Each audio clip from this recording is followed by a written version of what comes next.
Direct marketing के concept देखते हैं। Direct marketing means communicating directly with target customers, often using channels like email, SMS, or mail to promote product or services. Communicating directly with target customers using channels like email, SMS, mail और phone. तो कर सकते हैं direct marketing. Direct marketing का क्या उद्देश्य रहता है, डायरेक्ट मार्केटिंग क्यों किया जाता है? जो टारगेट कस्टमर्स हैं, यानी आपके बिजनेस के तौर पर, अपने ऑर्गेनाइजेशन के तौर पर जो आपके टारगेट कस्टमर्स हैं, तो ऐसे चैनल को यूज करके उनको सीधे डायरेक्ट कर सकते हैं कम्युनिकेट करना। अपनी जो भी आपके पास पोटेंशियल कस्टमर्स हैं, ईमेल के जरिए, एसएमएस के जरिए, मेल के जरिए आप कर सकते हैं अपने प्रोडक्ट सर्विस को बढ़ावा देना। डायरेक्ट कस्टमर्स को डायरेक्ट कम्युनिकेट करना चैनल्स को यूज कर कर। कुछ फीचर्स होते हैं, कैरेक्टरिस्टिक होते हैं डायरेक्ट मार्केटिंग का। टारगेटेड अप्रोच, यानी डायरेक्ट मार्केटिंग करने के पीछे क्या उद्देश्य है? टारगेटेड अप्रोच, यानी कह सकते हैं एक उद्देश्य रहता है कि कहाँ पर हमारे जो पोटेंशियल कस्टमर हैं, हमारे जो एग्जिस्टिंग कस्टमर्स हैं, उनके साथ कम्युनिकेट लगातार डायरेक्ट होना, जिससे अवेयरनेस आपके प्रोडक्ट को हम ऐसे जो जानते रहें।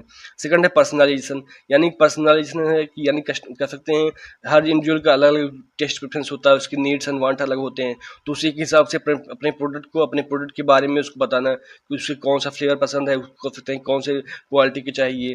थर्ड है मेजरेबल रिजल्ट्स, यानी कह सकते हैं मेजरेबल रिजल्ट होता है क्योंकि आप जो है ये टैक्टिक्स यूज करते हैं, ये स्ट्रेटजी यूज करते हैं, रणनीति अपनाते हैं। इसके बाद जो है आप ये भी देखते हैं कि क्या डायरेक्ट मार्केटिंग का क्या रिजल्ट आया, अच्छा आया कह सकते हैं या फिर निगेटिव में आया।